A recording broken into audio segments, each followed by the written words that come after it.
Friends, मैं पवन कुमार आप सबका पीएस एडुकेयर हब पे स्वागत करता हूं। आज हम लोग ज्योग्राफी का बहुत ही महत्वपूर्ण टॉपिक पढ़ेंगे। वो टॉपिक होगा हमारा सोलर सिस्टम यानी कि सौर मंडल। फ्रेंड्स, पिछले वीडियो में हम लोग ने ब्रह्मांड के बारे में पढ़ा, उसी कड़ी को आगे बढ़ाते हुए हम लोग आज सौर मंडल के बारे में पढ़ेंगे। आइए फ्रेंड्स देखते हैं सौर मंडल। तो फ्रेंड्स, सौर मंडल में जो सबसे महत्वपूर्ण सदस्य होता है वह सूरज होता है और इसके चारों तरफ चक्कर लगाने वाले इसके 8 ग्रह होते हैं। फ्रेंड्स, वह 8 ग्रह फ्रेंड्स कौन कौन है? वह 8 ग्रह हैं। पहला जो सबसे नजदीक ग्रह है वह है फ्रेंड्स बुध। दूसरा जो है ग्रह वह कौन सा ग्रह है फ्रेंड्स? वह ग्रह है शुक्र। शुक्र के बाद कौन ग्रह है फ्रेंड्स? वह है पृथ्वी। पृथ्वी के बाद फ्रेंड्स मंगल। मंगल के बाद फ्रेंड्स हमारा यह हो गया बृहस्पति।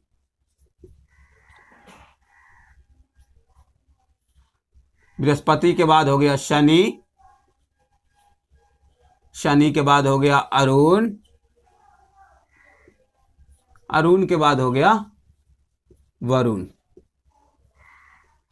फ्रेंड्स, यानी कि एक सीक्वेंस में देखेंगे तो सन के सूर्य के सबसे नजदीक कौन है? बुध। बुध के बाद शुक्र। शुक्र के बाद पृथ्वी। पृथ्वी के बाद मंगल। मंगल के बाद बृहस्पति। बृहस्पति के बाद शनि। शनि के बाद अरुण वरुण। फ्रेंड्स, अब पहले जान लेते हैं कि सौरमंडल क्या होता है। तो सूर्य के चारों तरफ डिफिनीशन जान लेते हैं सौरमंडल का। तो सूर्य के चारों तरफ चक्कर लगाने वाले ग्रह, उपग्रह, उल्कापिंड, धूमकेतु और क्षुद्र ग्रह के सम्मिलित रूप को क्या कहा जाता है फ्रेंड्स? सौरमंडल कहा जाता है। आइए फ्रेंड्स देख लेते हैं इस सौरमंडल में जो सबसे महत्वपूर्ण सदस्य है वह क्या है? सूर्य यानी कि सन है। यानी कि सूर्य के ही अस्तित्व से सारे इन ग्रहों का अस्तित्व है। अगर हमारा यह सूर्य नहीं रहता तो इन ग्रहों का भी अस्तित्व क्या हो जाएगा फ्रेंड्स? मिट जाएगा। आइए फ्रेंड्स सबसे पहले थोड़ा सा जान लेते हैं इस सन के बारे में, फिर आगे ग्रहों के बारे में फ्रेंड्स पढ़ेंगे।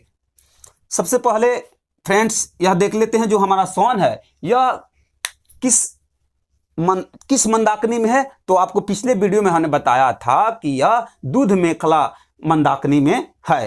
तो फ्रेंड्स देख लेते हैं ब्रह्मांड में आपको बताए थे, हम गैलेक्सी के बारे में बताए थे। उसमें बताए थे कि हमारी जो आकाशगंगा है उसका नाम क्या है? उसका नाम है फ्रेंड्स दुग्ध मेखला। यानी कि इंग्लिश में फ्रेंड्स इसको क्या बोलते हैं? मिल्की वे नाम से जाना जाता है इस आकाशगंगा यानी कि गैलेक्सी को।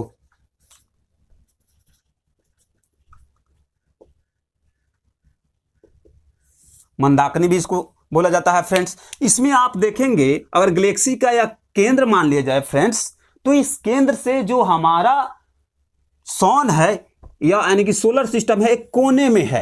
हमारा इस गैलेक्सी में यानी कि मिल्की वे गैलेक्सी में हमारा सौरमंडल कहाँ है? कोने में है फ्रेंड्स, बीच में नहीं है, कोने में है। अगर इस केंद्र से इस गैलेक्सी यानी दूध मेखला केंद्र से इस सूर्य की दूरी देखा जाए फ्रेंड्स, तो यह दूरी कितना है? 30,000 प्रकाश वर्ष है, यानी कि लाइट ईयर है फ्रेंड्स।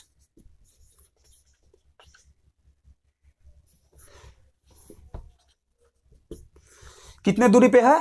30,000 प्रकाश वर्ष की दूरी पे है फ्रेंड्स। यह 30,000 प्रकाश वर्ष ही अपने आप में क्या है?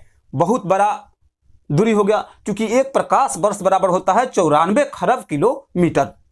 आपको पिछले वीडियो में हमने बताया था कि प्रकाश वर्ष क्या होता है, वहां आप डिटेल देख सकते हैं फ्रेंड्स।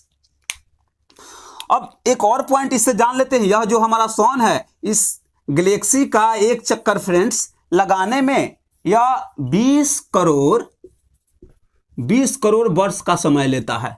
यानी कि हमारा जो सूर्य है, हमारे सौरमंडल का सबसे अहम सदस्य मेंबर सूर्य जो है गैलेक्सी का एक चक्कर कितने दिनों में लगाते हैं? तो वह 20 करोड़ वर्ष में लगाते हैं। कहीं कहीं आपको बुक्स में 25 करोड़ वर्ष भी मिल जाएंगे फ्रेंड्स। अब आगे इस कड़ी को बढ़ाते हुए फ्रेंड्स हम किसके बारे में देखेंगे? सन के बारे में कुछ पॉइंट्स हम जान लेते हैं। हमारा यह सन हो गया, यानी कि सूर्य हो गया। तो देखेंगे कि यह सूर्य लगातार प्रकाश उष्मा क्या करते रहता है, प्रोड्यूस करते रहता है। उसका कारण क्या है? उसका महत्वपूर्ण कारण है फ्रेंड्स हाइड्रोजन से, देखेंगे आप, हाइड्रोजन से क्या होना, हीलियम में कन्वर्ट होना। यानी कि हाइड्रोजन के दो अणु मिलके क्या करते हैं, हीलियम के एक अणु का निर्माण के लिए एक एटम का निर्माण करते हैं। इस प्रक्रिया में बहुत सारा उष्मा और ऊर्जा क्या होता है, रिलीज होता है फ्रेंड्स। अब परसेंटेज डाल लेते हैं फ्रेंड्स कि हमारे सोन पे कितना हाइड्रोजन है, कितना हीलियम है, कितना अन्य गैस है। चूंकि एग्जाम हॉल में यह सारी चीजें पूछ लिए जाते हैं फ्रेंड्स। तो आइए देखते हैं। यानी कि हाइड्रोजन जो हमारे सोन पे है वह कितना है फ्रेंड्स, 71%। उसके बाद देखेंगे आप जो हीलियम है वह हीलियम कितना है, 26.5%। अन्य जो गैस हैं फ्रेंड्स, अन्य गैसों में देखेंगे तो उनका परसेंटेज कितना है, 2.5%। यानी कि हाइड्रोजन कितना है, 71%, हीलियम कितना है, 26.5%, अन्य गैस कितने हैं, 2.5% है। अब जिस दिन यह हाइड्रोजन पूरी तरीके से हीलियम में क्या हो जाएगा, कन्वर्ट हो जाएगा, उस दिन हमारे सूर्य का अस्तित्व क्या हो जाएगा फ्रेंड्स, खत्म हो जाएगा। आपको ब्रह्मांड चैप्टर में मैंने बताया था, यहां भी बता देते हैं। कोई भी तारा होता है, तारे का सामान्य जो आपका लाइफ होता है वह 10 बिलियन वर्ष होता है। कितना होता है फ्रेंड्स, 10 बिलियन वर्ष, 10 बिलियन वर्ष होता है, यानी कि 10 अरब वर्ष होता है। तो हमारा जो सन है या सूर्य है वह अपना आधा लाइफ यानी कि 4.7 बिलियन वर्ष क्या कर चुके हैं, पार कर चुके हैं। अब फ्रेंड्स कुछ और पॉइंट को एग्जाम के दृष्टिकोण से जो महत्वपूर्ण है सूर्य से, उस अन्य पॉइंट को भी फ्रेंड्स हम लोग जान लेते हैं। अब देखेंगे यह जो हमारा सन है फ्रेंड्स, यह कई लेयरों में बटा हुआ है। चूंकि इसका साइज आप देखेंगे तो बहुत बड़ा है फ्रेंड्स। अब फ्रेंड्स देखेंगे यह जो, लेकिन एग्जाम के दृष्टिकोण से हम लोग 3 ही लेयर को पढ़ेंगे। वह क्या है फ्रेंड्स, पहला हम लोग देख लेते हैं, यह कोर हो गया, यानी केंद्र के पास जो टेम्परेचर रहता है वह रहता है 1.5 करोड़ डिग्री सेल्सियस। कोर का, सूर्य के कोर का फ्रेंड्स या सन हो गया, तो इसके कोर का जो टेम्परेचर रहेगा वह कितना रहेगा, 1.5 करोड़ डिग्री सेल्सियस रहेगा। यानी कि इसको अगर मिलियन में देखा जाए तो 15 मिलियन डिग्री सेल्सियस फ्रेंड्स कह सकते हैं। यह कोर हो गया। उसके बाद यह हो गया प्रकाश मंडल फ्रेंड्स। यह क्या हो गया, इस फेज को हम लोग कहते हैं प्रकाश मंडल। प्रकाश मंडल का फ्रेंड्स यानी कि फोटोस्फीयर का देखा जाए टेम्परेचर, तो यह टेम्परेचर फ्रेंड्स कितना होता है, 6000 डिग्री सेल्सियस होता है फ्रेंड्स। इस प्रकाश मंडल का कोर का टेम्परेचर कितना हो गया फ्रेंड्स, यह हो गया 1.5 करोड़। और प्रकाश मंडल का टेम्परेचर कितना हो गया फ्रेंड्स, 6000 डिग्री सेल्सियस। अब एक फ्रेंड्स हम देख लेते हैं, एक होता है कोरोना, एक क्या होता है कोरोना, जिसको सूर्य किरीट भी कहते हैं, या सूर्य किरीट कोरोना, या इसको कोरोना, इसको एक और हिंदी नाम से जानते हैं, उसको कहते हैं प्रभा मंडल। किस नाम से जाना जाता है फ्रेंड्स, प्रभा मंडल। यह जो कोरोना होता है, सूर्य किरीट होता है, यह हम लोग को समान स्थिति में दिखाई नहीं देता है। यह हम लोग को दिखाई कब देता है, जब पूर्ण सूर्य ग्रहण लगता है।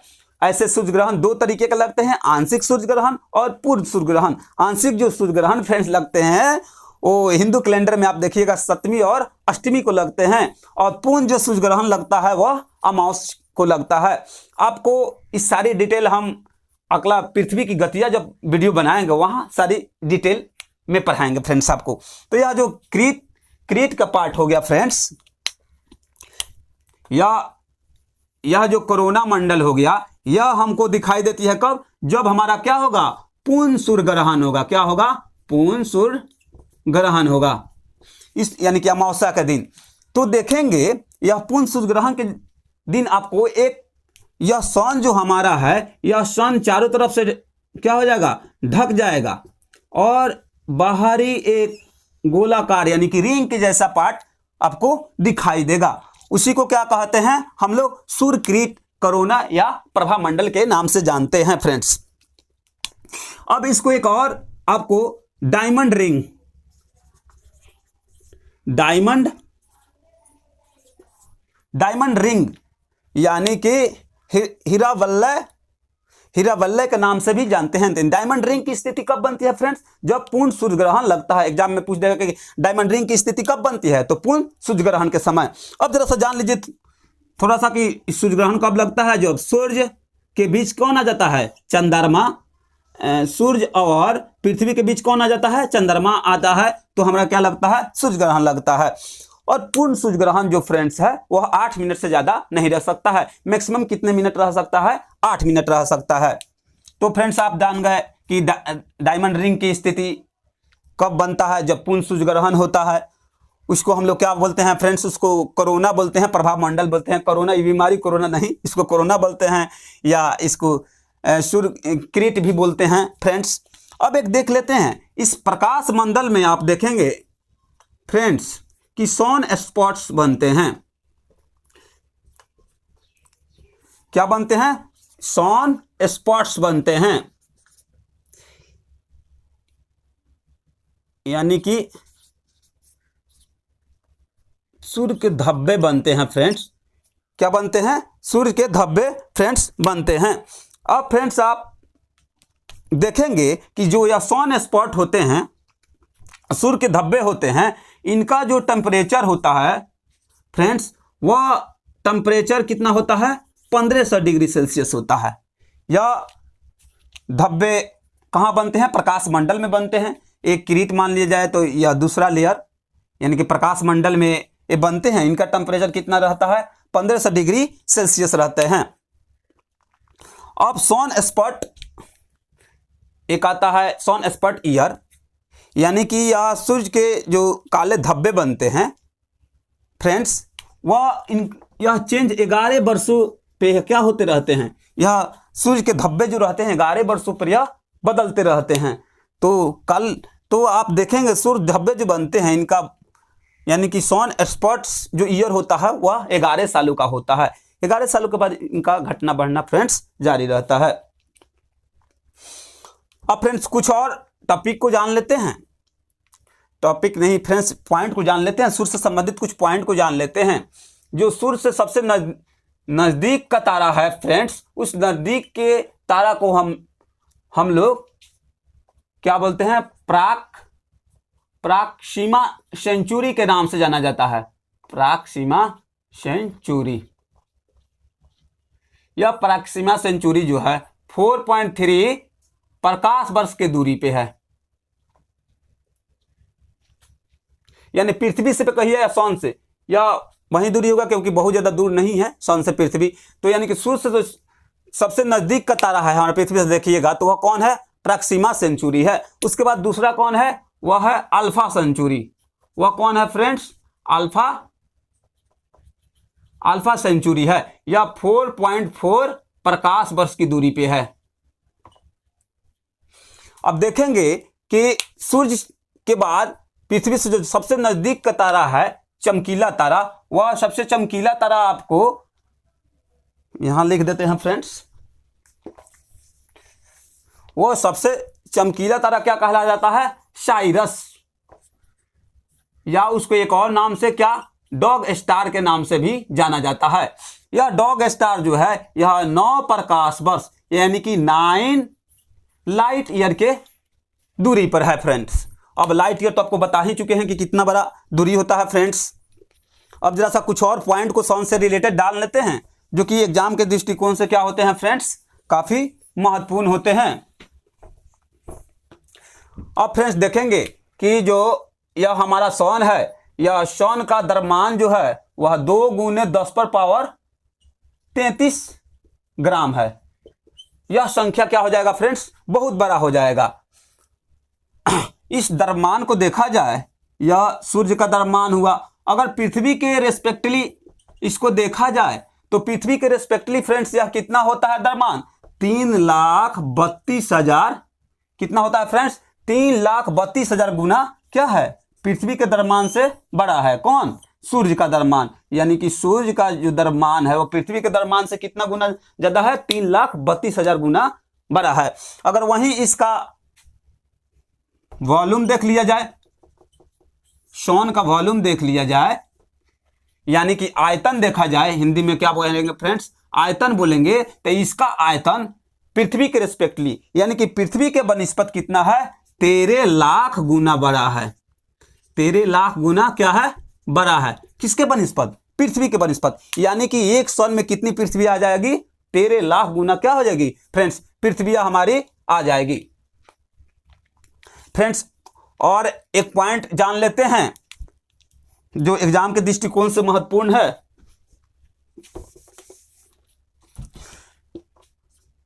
वो है सौर ज्वाला, जिसको हम लोग बोलते हैं सोलर फ्लेयर। यह सोलर फ्लेयर क्या होता है फ्रेंड्स, कि हमारे सूर्य से सौर ज्वाला उठती है, और यह सौर ज्वाला हमारे सूर्य से क्या होती है, सौर ज्वाला उठती है, और यह सौर ज्वाला सूर्य के आकर्षण शक्ति को पार करके हमारे पृथ्वी की तरफ आती है। हमारे पृथ्वी के तो वायुमंडल में आती है तो यह जलने लगती है और रंगीन प्रकाश देती है। हमारा यह पृथ्वी मान लिया जाए, इधर नॉर्थ पोल, इधर साउथ पोल मान लिया जाए, तो जब यह इन करेगी तो यह रंगीन जल उठती है, रंगीन प्रकाश उत्पन्न करती है। और नॉर्थ पोल पर इसको हम लोग कहते हैं ऑरोरा बोरियालिस, ऑरोरा बोरियालिस। और साउथ पोल पर इसको क्या बोलते हैं, ऑरोरा ऑस्ट्रेलिस।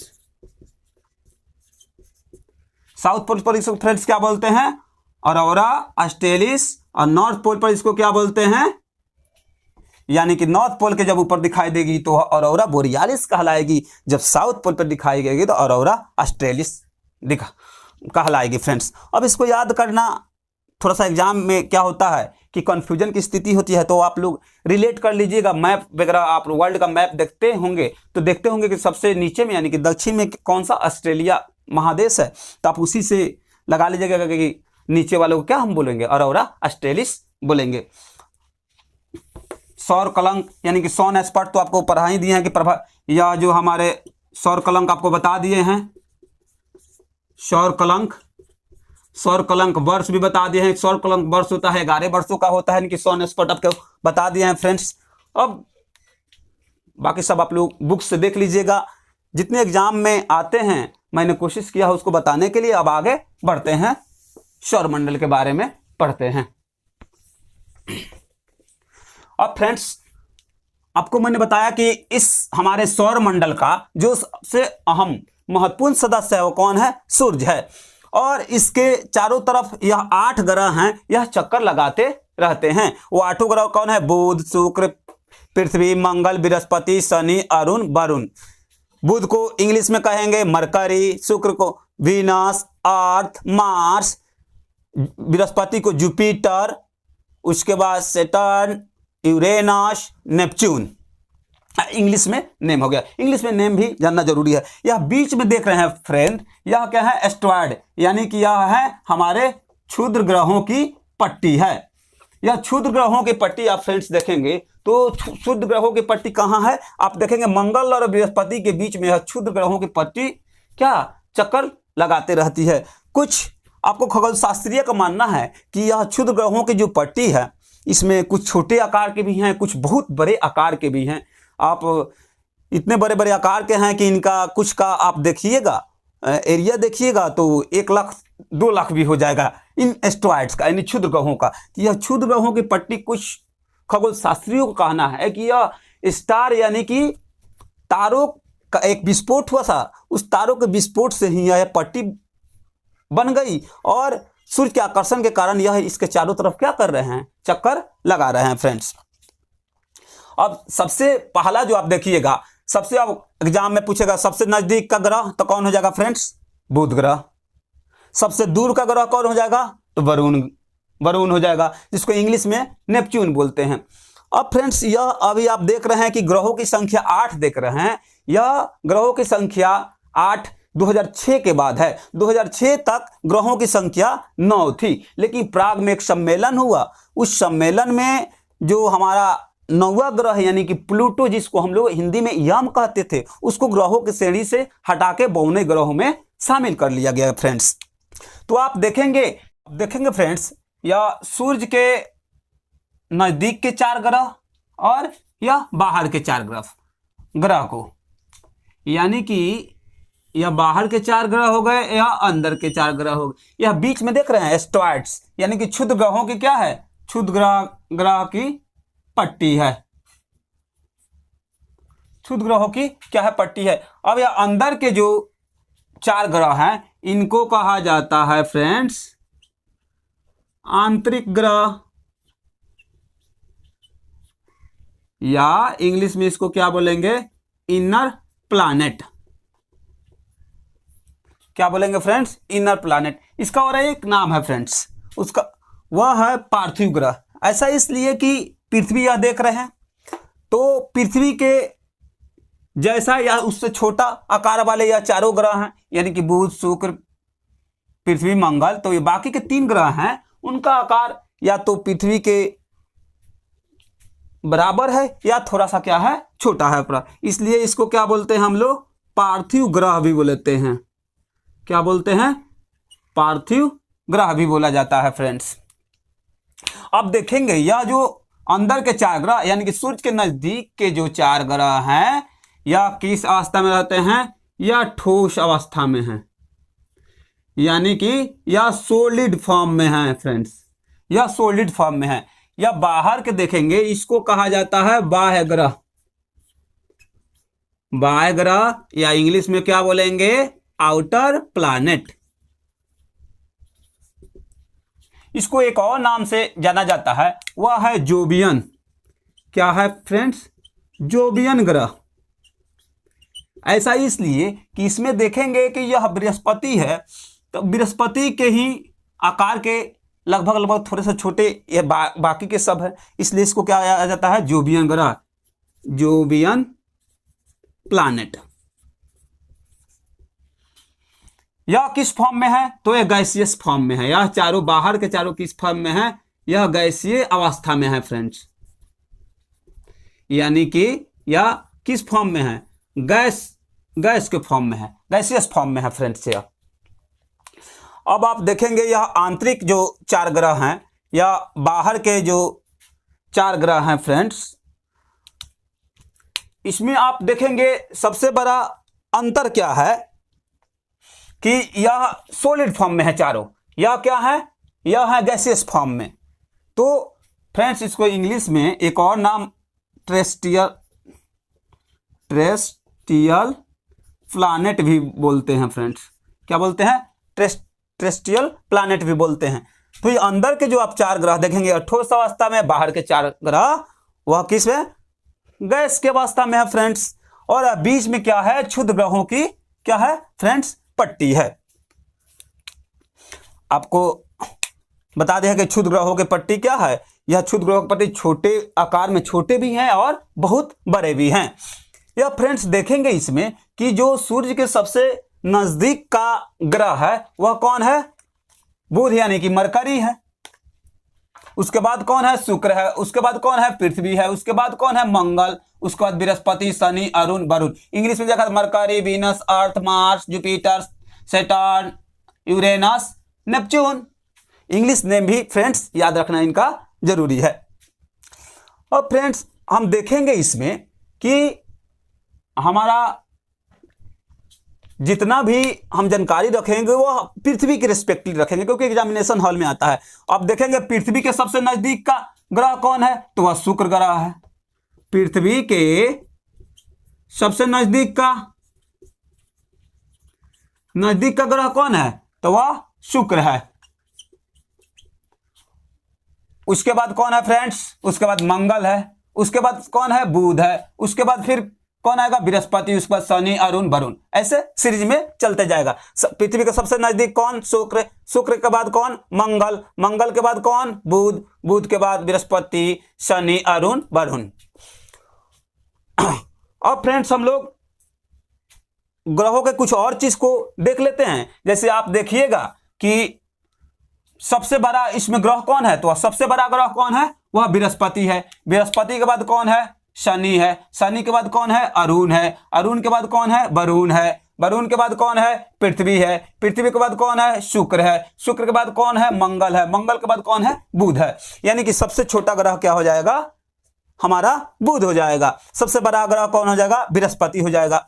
एक डेटा अगर आपको पूछे द्रव्यमान, फ्रेंड्स इस सब का द्रव्यमान पूछे तो सबसे ज्यादा द्रव्यमान किसका है, बृहस्पति का। उसके बाद किसका है, शनि का। और शनि के बाद अरुण का नहीं होकर फ्रेंड्स किसका होता है, वरुण का। उसके बाद अरुण, अरुण के बाद पृथ्वी, पृथ्वी के बाद शुक्र, शुक्र के बाद मंगल, मंगल के बाद बुध। अब बारी बारी से फ्रेंड्स हम लोग देखेंगे इन सारे प्लैनेट को यानी ग्रहों को। सबसे पहले हम बुध के बारे में कुछ पॉइंट्स को जान लेते हैं जो कि एग्जाम के दृष्टिकोण से काफी महत्वपूर्ण है। तो यह सौर मंडल का सबसे छोटा ग्रह है। यह सूर्य का सबसे नजदीक का ग्रह है। सबसे छोटा, सबसे नजदीक, नियरेस्ट हो गया फ्रेंड, दूसरा पॉइंट। तीसरा पॉइंट हम लोग जान लेंगे कि यह बुध का जो तापांतर है, यह सारे ग्रहों में तापांतर सबसे अधिक बुध ग्रह का है। ऐसा इसलिए कि रात में बुध ग्रह का टेम्परेचर वह हो जाता है कितना फ्रेंड्स, -173 डिग्री सेल्सियस, जबकि दिन में टेम्परेचर कितना हो जाता है फ्रेंड्स, 427 डिग्री सेल्सियस। अब तापांतर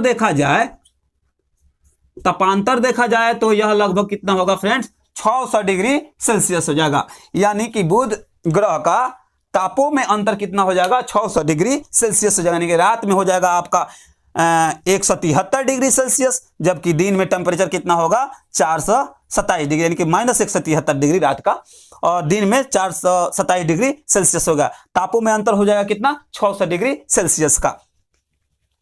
और फ्रेंड्स बुध के बाद यही 3-4 पॉइंट याद रखना जरूरी है एग्जाम के दृष्टिकोण से। उसके बाद हम लोग देखते हैं फ्रेंड्स, हाँ एक और पॉइंट जान लेते हैं। यह बुध जो है या सन का एक चक्कर फ्रेंड्स, या सन का एक चक्कर कितने दिनों में लगाती है, 88 दिनों में लगाती है। कितना दिनों में, 88 दिनों में। आप देखेंगे कि सूर्य से नजदीक, जो जितना नजदीक है उतना ही कम समय में क्या करता है, सूर्य का एक चक्कर लगाता है। जैसे जैसे यह दूरी बढ़ते जाती है फिर चक्कर लगाने का भी समय बढ़ते जाता है। और इनका देखिएगा कि यह पाथ यानी कि पथ भी इनका बड़ा होते जाएगा, वह भी एक कारण है। और जो जितना नजदीक है उतना ही ज्यादा स्पीड से क्या करती है, वह चक्कर लगाती है। तो इसका अब परिक्रमण काल कितना हो जाएगा, परिक्रमण काल हो जाएगा बुध का कितना, 88 दिन फ्रेंड्स। क्लियर हो गया, यही पॉइंट्स है जो कि एग्जाम के दृष्टिकोण से याद रखना जरूरी है। अब हम लोग देख लेते हैं फ्रेंड्स शुक्र के बारे में। आइए फ्रेंड्स देखते हैं शुक्र ग्रह के बारे में। यह जो शुक्र ग्रह यानी कि शुक्र प्लैनेट है, यह सूर्य का चक्कर जो है यह कितने दिनों में लगाता है, 225 दिन में एक चक्कर लगा लेता है। यानी कि परिक्रमा कर लेता है, परिभ्रमण कर लेता है। सूर्य का चक्कर यह कितना दिनों में लगाएगा, 225 दिनों में। जबकि पृथ्वी कितना दिनों में लगाती है, एक सालों में लगभग 365 दिनों में एक चक्कर लगाती है। फ्रेंड्स देखेंगे इससे और एक पॉइंट किया, चक्कर पहला पॉइंट तो हो गया 225 दिनों में एक चक्कर लगाएगा। दूसरा पॉइंट इससे देख लेते हैं कि इसको हम लोग भोर का तारा या साय का तारा भी कहा जाता है। यानी कि इसको मॉर्निंग स्टार या इवनिंग स्टार के नाम से भी जाना जाता है फ्रेंड्स। इसको भोर का तारा भी, साय का तारा। कारण यह है कि आप आकाश में देखेंगे तो आपको शाम के समय यह कहां दिखाई देंगे, पश्चिम की तरफ। शुक्र जो ग्रह होगा शाम के समय आप देखेंगे, रात होगा तो यह पश्चिम दिशा की तरफ दिखाई देंगे। यह शाम को कहां दिखाई देंगे, शाम को यह आपको पश्चिम दिशा में दिखाई देंगे। जबकि सुबह मॉर्निंग में आप 3:30 4:30 में जगिएगा तो देखिएगा यह पूरब दिशा में, यह कहां दिखाई देंगे, पूरब दिशा में। यानी पूरब दिशा में यह भोर में दिखाई देंगे, इसलिए इनको भोर का तारा, मॉर्निंग स्टार कहा जाता है। शाम में या पश्चिम में दिखाई देंगे, इसलिए इनको क्या कहा जाता है, साय का तारा भी कहा जाता है या शाम का तारा भी कहा जाता है फ्रेंड्स। अब एक पॉइंट और शुक्र से हम लोग फ्रेंड्स जान लेते हैं कि यहां आप देखिएगा, आप देख रहे हैं सन से सबसे नजदीक कौन है, बुध, लेकिन सबसे ज्यादा टेम्परेचर बुध पे नहीं रहता है। सबसे ज्यादा तापमान कहां रहता है, सबसे ज्यादा तापमान टेम्परेचर कहां रहता है फ्रेंड्स, वह शुक्र पर रहता है, शुक्र ग्रह पर रहता है। कारण इसका यह है कि शुक्र पर आप देखिएगा 90 से 95% जो है यहाँ क्या है, CO2 है, यानी कि कार्बन डाइऑक्साइड है। और कार्बन डाइऑक्साइड क्या कर लेती है, गर्मी को, हीट को क्या कर लेती है, ऑब्जर्व कर लेती है, सोख लेती है, बाहर रिफ्लेक्स नहीं करती है, इसलिए यहाँ गर्मी बहुत ज्यादा रहता है। यहाँ का अगर मिनिमम तापमान, सबसे निम्नतम तापमान देखा जाए शुक्र का, तो निम्नतम तापमान 437 डिग्री सेल्सियस रहता है। शुक्र का निम्नतम तापमान फ्रेंड्स कितना रहता है, 437 डिग्री सेल्सियस रहता है। बाकी के चीजों को हम नेक्स्ट वीडियो में लेके आएंगे। एक दो बार देखिए, कंफ्यूजन दूर हो जाएगा, और टेक्स्ट बुक से भी पढ़िए और क्वेश्चन बनाते रहिए।